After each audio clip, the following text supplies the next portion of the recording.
Welcome back to the deep dive. Today, we are taking on a concept that is, well, it's just so vast, so fundamental. It underpins, the entire structure of monotheistic thoughts. It really does. We're going to be plunging into the nature of eternity. And it sounds simple, right? When we say it, it's just the idea that God always was and always will be. But, and this is the key, when philosophers and theologians start trying to fit that infinite reality into our finite human concepts of time, well, the contradictions start to pop up. And they're not just minor footnotes, are they? Oh, not at all. They become these huge foundational structural problems. Exactly. So our mission today is to unpack this core attribute of God eternity, which, it's always listed right up there with omnipotence being all-powerful and omniscience being all-knowing. The big three. The big three. But the problem is this. How we define eternity dictates everything about how God relates to the universe. And crucially, it determines whether those other attributes, like being all-knowing or even relational, can logically exist. That's the absolute core tension we found running through all the source material. We have to immediately set up this foundational dichotomy that scholars like William Rowe and Nelson Pike identified, because we are not dealing with a single, simple idea of existence without end. Wow. We are dealing with two really distinct and often totally irreconcilable realities of what infinite existence actually means. Okay, let's get right into it then. Define those two realities in detail for us. What is the fundamental difference in how God relates to time itself? So the first one, and this one has, the longest and deepest philosophical pedigree, is what's called timelessness, or the more technical term is atemporality. Atemporality. Right. And you should think of this as an absolute existence completely outside of the bounds of time. So not just a long time. Not a long time, not even an infinite amount of time. It's a different category altogether. For a truly timeless being, the concepts we live by, past, present, and future, they're not just irrelevant, they literally do not apply. They just don't exist for that being. Exactly. They are human categories, and they're tied to succession and change, things a perfect being wouldn't experience. So let me see if I get this. If God is timeless in this sense, he is not like remembering what happened last Tuesday, and he is certainly not waiting around for tomorrow morning to happen. Right. All events, all of creation, all of history, and all future possibilities. They just are. They are all simultaneously present to him in a single, static, unending moment. That's a great way to put it. So there's no succession, no before or after in his experience of reality. Precisely. That emphasis on a non-successive existence is the absolute key characteristic of timelessness. Okay, so what's the second definition? The second definition, which is, I think, much more intuitive for most of us, is everlastingness. It's often called sempiternity, or a more modern term, omnitemporality. Omnitemporality, I like that one. It's very descriptive, and this is existence in time. Meaning God exists on our timeline. He's on the same clock as us, just an infinite version of it.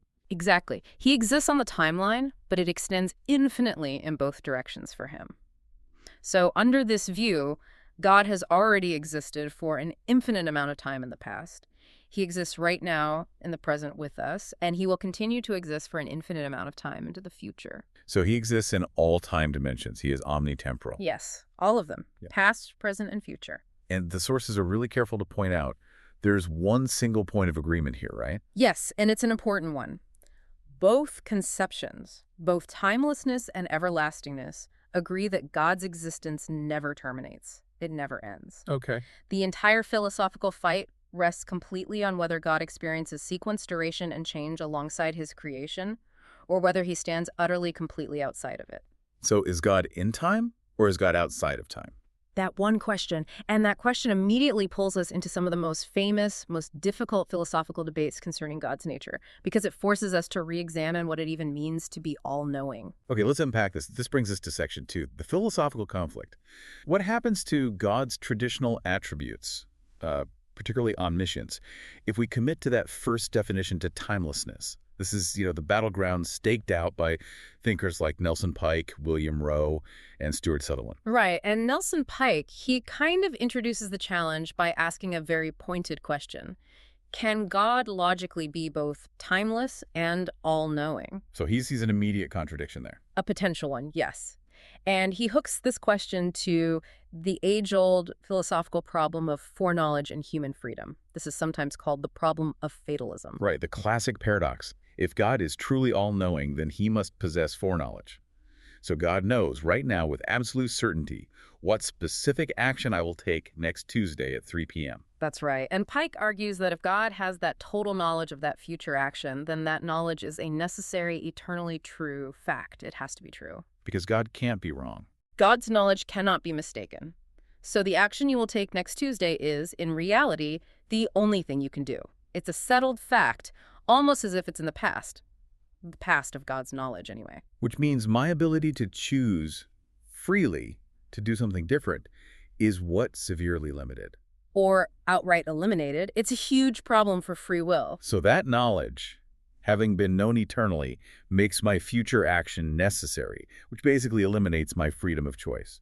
And that's a challenge to free will, it seems, regardless of whether God is in time or outside it, as long as he knows the future perfectly. Exactly. That problem exists on its own. But William Rowe, he introduces a crucial twist by linking this philosophical problem specifically to the definition of timelessness. Okay. Rowe challenges the very coherence of a timeless, all-knowing being. What's the mechanism of that challenge? Why does being outside time prevent knowledge?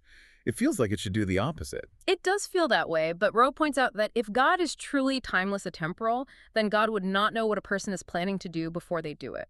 Wait, unpack that. That sounds like just wordplay. It's not, I promise. The very concepts of before, after, planning, and doing rely entirely on succession, on a sequence of events. A timeless being, by definition, does not experience succession. So, if I visualize the entire timeline as like a single tapestry, God sees the whole pattern at once. I get that. Yeah. But if he is truly outside of sequence, how can he know where on that tapestry I am right now? That's the question. I always thought omniscience meant knowing everything, including the flow of events from beginning to end, even if he sees it all at once. And that's where the philosophical nuance really hits hard. The problem arises because a key component of omniscience must be knowing the world as it is experienced by temporal beings, like us. Okay. And we experience the world using what philosophers call temporal indexicals. They're words like now, yesterday, soon, and present. And the timeless God cannot know what now means. How could he? Because now is constantly changing. It's a moving target. That's the crux of it. If God is truly outside of time, he cannot say, it is raining now. If he said that, it would imply that that moment is somehow distinguishable and different from the moments before and after it in his experience. But his experience is non-successive. It's all one moment. It's all one moment. He would know the fact of the rain, and he'd know the fact that humans call that period of time now, but he couldn't genuinely know the experience of now in a temporal sense. He can't feel the nowness of now. That distinction between knowing all the facts about a thing and knowing the experience of a thing, that seems absolutely vital here. So if I say, help me in this present moment, and a timeless God receives that prayer. Yes. The concept of present moment only exists for me, the temporal being. If the recipient of my prayer can't truly grasp the essence of present, then our whole interaction is based on fundamentally different realities. It's like we're speaking different languages. And Stuart Sutherland, he agrees with Pike's whole dichotomy, and he really amplifies this difficulty.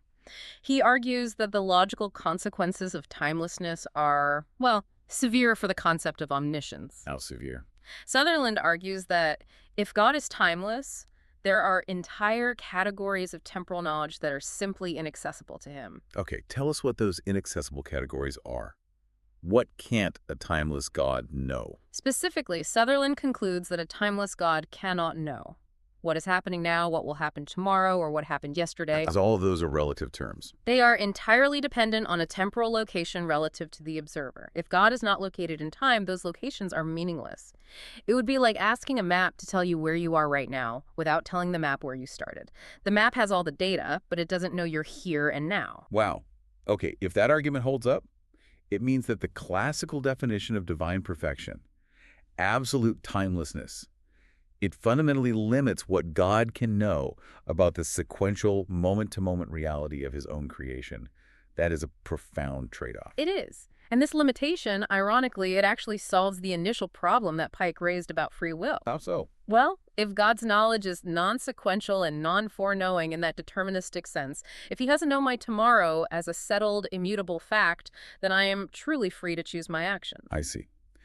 The necessary consequence of timelessness, not knowing the temporal now or tomorrow, eliminates the idea of God's traditional deterministic foreknowledge. It completely sidesteps the problem. So to save human free will, we sacrifice a portion of omniscience as we've traditionally understood it, or at the very least we have to redefine God's knowledge to be purely non-temporal, purely factual, and non-experiential. This is a massive theological trade-off, and it just highlights why that one definition of eternity is the absolute linchpin. It's the highest philosophical cost you can imagine. But the discussion doesn't stop at just intellectual coherence. We have to move into the religious consequences, the practical side of relationship, worship, and prayer. Which brings us into Section 3, the conflict of relevance. And for this, we're using the really powerful arguments put forward by Lawrence Lafleur in his essay, If God Were Eternal. Right. Lafleur takes the philosophical conclusions we just discussed, and he applies them directly to the experience of faith. He does. Lafleur confronts the idea of a timeless God head-on, specifically regarding human interaction and relationality. He actually accepts the philosophical conclusion, if God were truly eternal, meaning timeless, he must be entirely outside of time. He cannot participate in succession. And this outside status, for Lafleur, completely severs the link for interaction. But why? Why is time so crucial for interaction? Why can't a timeless God reach across the void? Because interaction requires causality and sequence. Think about it. When we talk about God interacting, we mean God responds to a prayer, or God intervenes in a war, or God acts to heal someone. Right. All of these verbs responds, intervenes, acts. They require a change in state or a sequential relationship. They require a before the action and an after the action. Of course. If I pray now, I expect God to hear and then respond at some point in my future. That's a sequence. A, then B. Exactly. And if God is entirely atemporal, his nature is static and immutable. He cannot, in principle, change or become anything. He's not subject to succession, which means he cannot enter our stream of existence at a specific now moment to respond to a prayer or perform an action. Why not? Because that would imply a change in his state. He would go from not acting to acting. That's a change. And a timeless being can't change. So Lafleur argues that this crucial consequence means a timeless God cannot actively interact with humanity. This challenges, the fundamental premise of so many faiths, that God is actively working in the world, intervening, listening. If God is entirely static and atemporal, how can he hear and respond to the pleas of a temporal being? It implies that the phone line is dead. Or maybe that the communication channel only works one way from us to a static reality that just is. Right. And Lafleur pushes this even further, doesn't he? Into the realm of religious significance. He does. He argues that if God is outside time and cannot interact with us, cannot change, and therefore cannot have a hand in our current fate, then God would have no religious significance to us. None at all. That's a huge claim. It is. But he argues that the essential quality of a deity, relevance to the human condition, providence, judgment, love, it's all dissolved by the timeless definition. That is a direct attack on the foundations of worship. He's essentially saying that a perfectly timeless God is a perfectly irrelevant God. It prioritizes the utility of the deity over its philosophical perfection. And he reinforces this with a second powerful argument, one that's directly connected to our earlier discussion of omniscience. Lafleur posits that if God is all-knowing and has already conceived the entire world and all its inhabitants, every choice, every prayer, every response, every outcome, as a single static reality. Then what's the point of praying? Exactly. Then praying and worship are rendered pointless. Because if the whole world is just a closed, pre-written book, a fixed script that exists simultaneously, then my petitionary prayer cannot possibly change the sequence of events. It's already written. Absolutely. If God's knowledge is total and settled, and his reality is non-successive, what function does a petitionary prayer serve? The timeless God knows your needs before you ask, and the response is already part of the total static reality that he observes. It's all one seamless fact. So prayer becomes what, at best, a form of self-contemplation, not an interactive appeal to a responsive being. That's his argument. So Lafleur arrives at this very practical, almost semantic conclusion. He suggests that when religious people use the term eternal, what they really mean, what they must mean, if they want God to be active, relational, and responsive, is everlasting. Sempiternity. They're using one word but intending the other definition? Yes. For Lafleur, only by being everlasting, existing in time alongside us yet infinitely, can God be everything we think of him as, both all-knowing in a sequential sense and possessing the qualities necessary for relationship and intervention. So for Lafleur, It's the only definition that maintains religious utility and coherence with the narratives of Scripture. It is. This shifts the entire debate from a purely academic battle over philosophical purity to a choice based on theological functionality. Do we prioritize God's perfect, simple, non-changing nature, even if it makes him distant and potentially irrelevant, its timelessness? Right. Or do we prioritize God's relational, intervening nature, even if it implies some form of change or succession in the divine thought life? That's everlastingness. That's the critical choice.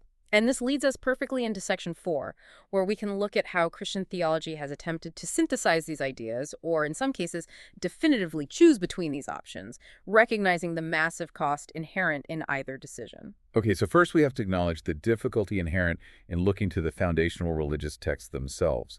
The ambiguity of Scripture on this is immense. Oh, it's huge. The Bible is much less clear than we might hope on which of the two senses, timeless or everlasting, is actually the true one. Scripture provides compelling data points for both sides, which is honestly why the debate persists. You have passages that emphasize God's absolute immutability, his simplicity, his transcendence, I, the Lord, do not change, and those all strongly support the timeless, atemporal view. That view emphasizes God's majestic separation from the, let's say, temporal messiness of creation. Perfectly put. But then you have countless narrative accounts of God reacting, responding, even repenting, using language that seems fundamentally temporal. God speaks to Abraham at a specific time. God regrets making Saul king at a specific time. These are sequential events in a story. Exactly. The fact that God interacts with humans at a specific now moment, and that he initiates sequential covenants and actions, strongly supports the second notion. God being in time but everlasting. Sempiternity. So the Scriptures don't provide a clean theological answer. Not at all. Which forces systematic theologians to make a choice, usually based on which model they find more philosophically coherent. So let's look at that choice in the modern context. We turn to scholars like John Feinberg, who makes a specific, very strong case for omnitemporality, that everlasting existence in time over strict timelessness. Right. Feinberg, in his excellent work, No One Like Him, he acknowledges the philosophical difficulties on both sides. He actually agrees with William Lane Craig, who is a major proponent of timelessness, that the biblical data is compatible with both views, provided you interpret those narrative passages non-literally. So you can make the Bible fit either model if you try hard enough. Pretty much. However, Feinberg still finds the notion of omnitemporality simply easier to make sense of, both logically and religiously, than a temporal eternity. Okay, easier in terms of logic. That means addressing the Pike and Rowe issue head-on. How does Feinberg approach that logic problem? So, logic first. Feinberg finds it incredibly hard to believe that an omniscient, supremely rational being could know everything there is to know without being temporal in some sense. Why? He points out that our knowledge of actions and events is inherently tied to sequence and succession. Right. If I know that the prayer happened and then the healing happened, that "and then" is a temporal concept. If God is timeless, he knows the prayer and the healing simultaneously, and the "and then" just vanishes from his perspective. Correct. But if the "and then" vanishes, you lose the essence of causation, which is fundamental to how we understand reality. Feinberg asserts that in order for God to truly know reality as it is, he must in some way be aware of sequence. So if God has a thought life, that thought life must have some form of temporal sequence, even if that sequence is vastly different and more complex than our own. That's his conclusion. But wait a minute. If we say God's thought life has a temporal sequence, doesn't that imply God is changing or learning? That seems to immediately violate the classical definition of divine immutability. It feels like we're heading down a risky theological path. That is the danger, and it's a real one. But Feinberg counters that the coherence of God's relational dynamic outweighs that philosophical risk. Which brings us to his second point, utility and relationship. Okay. Feinberg strongly believes the concept of fellowship is dramatically easier to understand on the omnitemporal model. Scripture repeatedly points to God interacting with humans at various specific successive points: Abraham, Moses, the prophets. So if God has a temporal sequence in his thought life, it means he can genuinely respond to a prayer that happens now, in our present moment, because he is also experiencing a now alongside us. It makes the relational elements of faith coherent. It allows for genuine dialogue, reaction, and interaction, the exact religious utility that Lafleur argued was essential. The omnitemporal view, while it might complicate God's absolute simplicity, retains the essential relational dynamic that you see all through the sources. So the choice is functional. Pick the definition that makes the most sense of the biblical narrative of God's active involvement in human history. That's Feinberg's preference. However, he is very quick to add a crucial theological safety net, which we absolutely must emphasize for you, the listener. He affirms that both the timeless and the omnitemporal views are fully theologically orthodox. That is a critical distinction. This is not about heresy. Not at all. The debate is about refining attributes, about finding the most coherent philosophical description, not choosing between core Christian tenets. But what about that risk you mentioned? If omnitemporality implies sequence in God's thoughts, doesn't that risk the charge of heresy? It risks sliding into a specific heresy known as process theology. And this is where the advantage of divine timelessness, the atemporal view, becomes a really compelling safeguard. Okay, so we have to clarify what process theology is and why it's such a threat to classical orthodoxy. Let's define it clearly. Process theology suggests that God is not static, not unchanging, not perfect in all time. Instead, it posits that God is mutable, temporal, and actually changes and evolves over time with the universe. So God is the work in progress. In a sense, yes. In this view, God is incomplete. He is constantly realizing his full potential in relationship with the universe. So God needs creation to become fully God. Precisely. And this view is considered heretical by classical theology because it completely challenges the doctrine of divine immutability, God's unchangeable nature and divine simplicity, the idea that God is not composed of parts or subject to change. I see. If God is defined as purely temporal, existing in time and reacting in sequence, the risk of implying changeability or imperfection in God, which is the core claim of process theology, it increases dramatically. So timelessness, by its very definition, insists upon God's changeless nature and ultimate simplicity. Those are ancient tenets of classical theology. To be outside time is to be immutable. It's like a doctrinal guardrail. It is a guardrail against the worst theological outcomes of embracing temporality, but it provides that theological safety at a very high philosophical cost. The cost being the loss of coherence regarding knowledge of now and relationality, as detailed by Rowe and Lafleur. Exactly. Now, despite these modern preferences, we have to acknowledge the immense weight of historical Christian thought, which tried to achieve the ultimate synthesis, retaining the benefits of both sides. Right. D.P. Walker's research highlights this historic Christian doctrine, which was formulated by towering figures like Augustine of Hippo, Boethius, and Thomas Aquinas. These thinkers were fully aware of this dichotomy. They saw the same problems we're discussing. They absolutely did, and they attempted to combine the best of both worlds into a single, comprehensive definition of eternity. How on earth did they manage to synthesize two seemingly contradictory concepts, static timelessness and infinite duration? They did it by combining two notions. Non-successive experience, that's the static atemporal element, which ensures immutability. Okay. And infinite duration, that's the everlasting sempiternal element, which ensures God never ends. So God is timeless in his experience of reality, but everlasting in the span of that reality. Yes. Boethius, he famously defined eternity as the perfect, simultaneous possession of unending life. Simultaneous possession. Think of it this way, and this is a classic analogy. If time is a line, we are traveling along a single point on that line, experiencing one moment after another, succession. Right. God, in this classical synthesis, is not just one point on the line. He is the infinite circle that encompasses the entire line. So we are the travelers experiencing 1 second at a time, but God sees the entire journey, the beginning, the middle, and the end all at once. Exactly. He's like the center of the circle from which the entire infinite circumference is viewed simultaneously. This classic synthesis attempts to solve the Pike-Rowe problem by saying God knows everything simultaneously, but that everything includes the past, present, and future sequence, which he sees all at once without having to wait for the future or recall the past. But wait a second. If they combine simultaneous experience with unending duration, doesn't that just push the Lafleur problem of interaction to the side?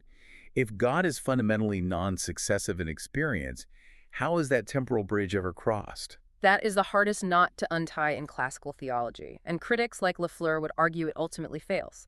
If God is truly static and non-successive, then any interaction, any act of providence or response, it must be understood as God acting through time, but not in time. What does that mean? It means that God wills the entirety of the timeline, including his response to your prayer, all at once from his timeless state. So your prayer doesn't change God's mind, because God doesn't change, but your prayer is part of the sequence that he eternally willed into being. So that brings us right back to the foreknowledge issue. It means my prayer is necessary and my freedom is still compromised, even if the definition is very elegant. It does. This just shows that the philosophical tension isn't simply resolved by historical consensus, it's just managed. It is managed with a complex conceptual structure, but the core issue of coherence remains. Which model makes God's attributes and his recorded actions most logically compatible? That's really the question that's still on the table. Okay, let's pull it all together. Let's synthesize for the final time. What is the essential tension for you, the listener, to take away from this really complex deep dive? I think the choice is between two profound models of existence. On one side, you have timelessness, or atemporality.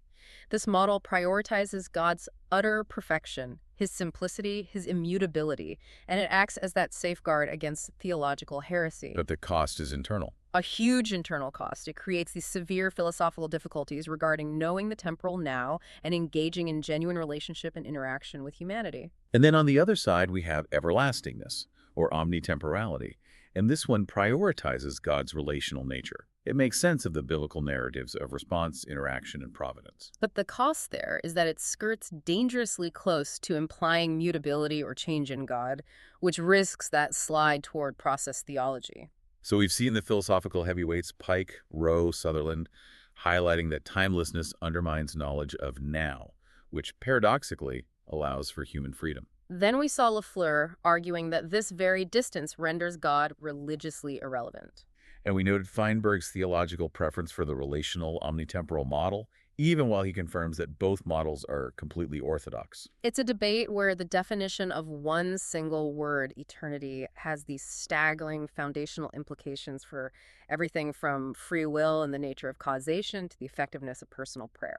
Absolutely. Yeah. And if you consider Feinberg's final caveat, that the only definitive advantage of embracing the timeless model is avoiding the external consequence of sliding into the heresy of process theology, this raises a really important final question for you to mull over or explore on your own. It does. So what's that final provocative thought? If divine timelessness is primarily valued because it serves as an external doctrinal guardrail, because it helps avoid heresy, does that external consequence outweigh the serious internal philosophical difficulties regarding omniscience and relationality that are inherently created by the timeless model itself? In other words, if the only way to protect God's perfect nature makes God seemingly incapable of knowing our now or responding to our pleas, is that external benefit worth the internal cost to our theology of relationship? So you need to think about how you define the infinite and what costs you're willing to accept for that definition.